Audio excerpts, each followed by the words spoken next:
Hello friends. So today this is for my book review number 2. So for this book review, I read the autobiography of Martin Luther King Jr. I chose this book to read because when I was in high school, we read a book called While the World Watched. And it was about, I don't know if y'all are familiar with this, but it was about the 16th Street bombing, the church bombing that happened at 16th Street Baptist Church in Birmingham. And we read that book over the summer as one of our summer reading books.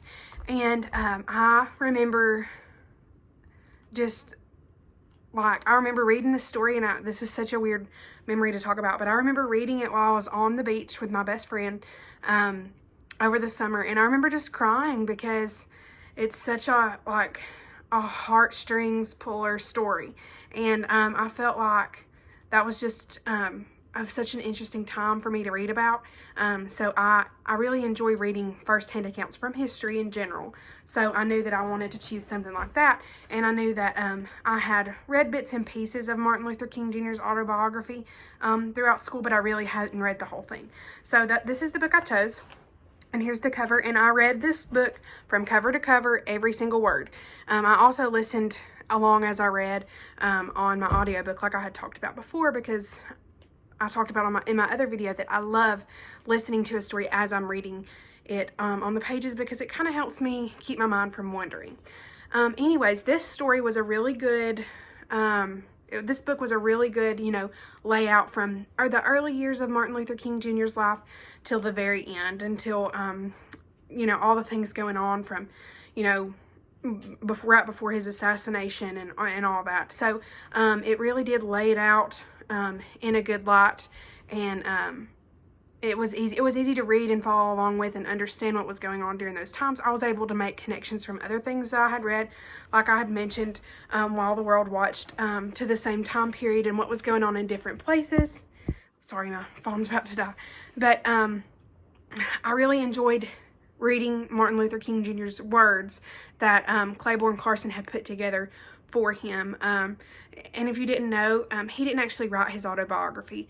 It was actually all put together from clips and snippets of things that he had actually wrote, but it wasn't actually him who put it together as an autobiography. It was Claiborne Carson who managed all of his documents that he had written. So I really did enjoy reading these, because it kind of gave me a little background about why Martin Luther King Jr. thought the way he did, how he was raised, in church. He was a very religious man from the beginning. It just kind of gave me a clear picture on how he grew up and why he was so passionate about what he stood for.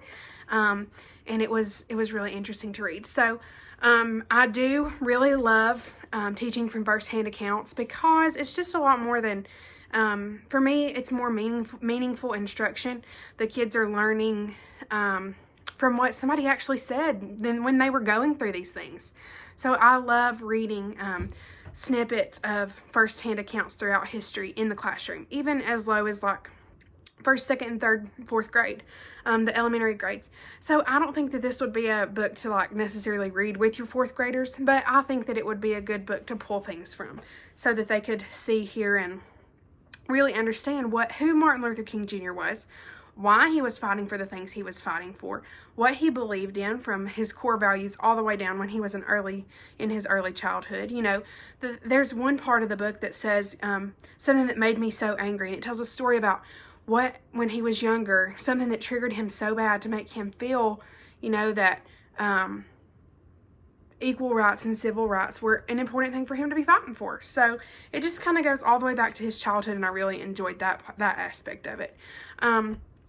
So I did really enjoy this entire book, and I loved the way that I could reflect back on other things that I had read.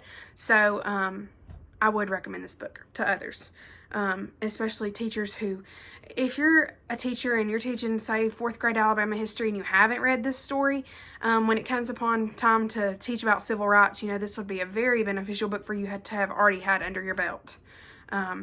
when you begin teaching something like that. That way you can really pull from these firsthand accounts so that students will be getting that meaningful instruction through literature that the people that actually lived in these times saw. I know that it would have been way more meaningful for me as a 4th grader to be reading Martin Luther King Jr.'s words himself as opposed to reading just a fact about him in a textbook.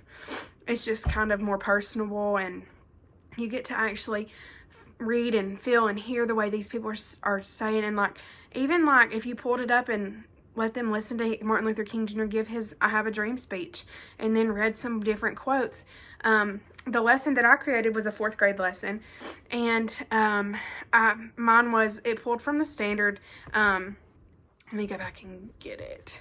It pulled from the standard. It says, identify the purpose of the civil rights movement, recognize important issues, leaders, and results of the movement. So what I was going to talk about in my 4th grade lesson was that what it means to be a leader. What is a leader? How do you become a leader? How do you become, what happens from the beginning? How do you know in your mind, I'm going